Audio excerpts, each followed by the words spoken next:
அபாராஜித் YouTube நேயர்களுக்கு வணக்கம்.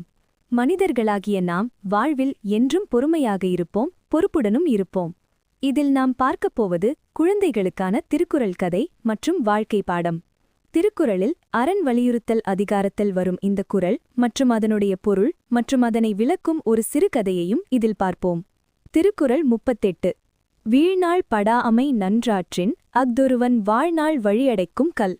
பொருள்: ஒருவன் தன் வாழ்நாளில் ஒரு நாளையாவது வீணாக்காமல் அறச்செயல்களை, அதாவது நல்ல செயல்களை செய்து வந்தால் அதுவே அவன் மீண்டும் பிறவியெடுக்கும் துன்பப் பாதையை அடைக்கும் கல்லாகும். அதாவது விடாமல் அறம் செய்வது மோட்சத்திற்கு வழிவகுக்கும். இதன் சிறுகதை: ஒரு நாளும் வீணல்ல. ஒரு ஊரில் மாணிக்கம் என்ற முதியவர் வாழ்ந்து வந்தார். அவர் வசதியானவரில்லை என்றாலும் தினமும் ஒரு நல்ல காரியத்தையாவது செய்ய வேண்டும் என்பதில் உறுதியாக இருந்தார். ஒருநாள் அவர் தெருவில் நடந்து சென்றபோது ஒரு ஏழை சிறுவன் பசியால் அழுது கொண்டிருப்பதைக் கண்டார்.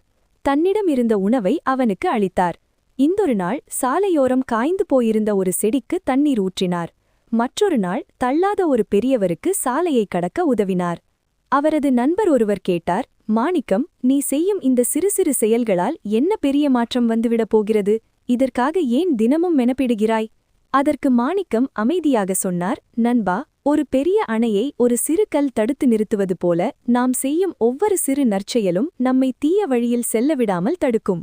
இன்று நான் ஒருவருக்கு உதவினால் என் மனதுக்கு அது ஒரு நிறைவை தருகிறது. இப்படி ஒவ்வொரு நாளும் வீணாக்காமல் அறம் செய்தால் என் வாழ்க்கை முடிவில் எனக்கு எந்த குறையும் இருக்காது. சில ஆண்டுகள் கழிந்தன. மாணிக்கம் மறைந்தபோது அந்த ஊரே திரண்டு வந்து அழுதது. அவர் செய்த ஒவ்வொரு சிறு உதவியும் பலரது வாழ்வில் பெரிய மாற்றத்தை ஏற்படுத்தியிருந்தது. அவர் சேர்த்த சொத்துக்களை விட அவர் ஒரு நாளும் வீணாக்காமல் செய்த அறம்தான் அவரை புகழுடனும் ஆத்ம திருப்தியுடனும் வாழ வைத்தது. இதுவே மீண்டும் பிறவா நிலைக்கும் நல்வாழ்வுக்கும் அவர் அமைத்துக் கொண்ட வழி.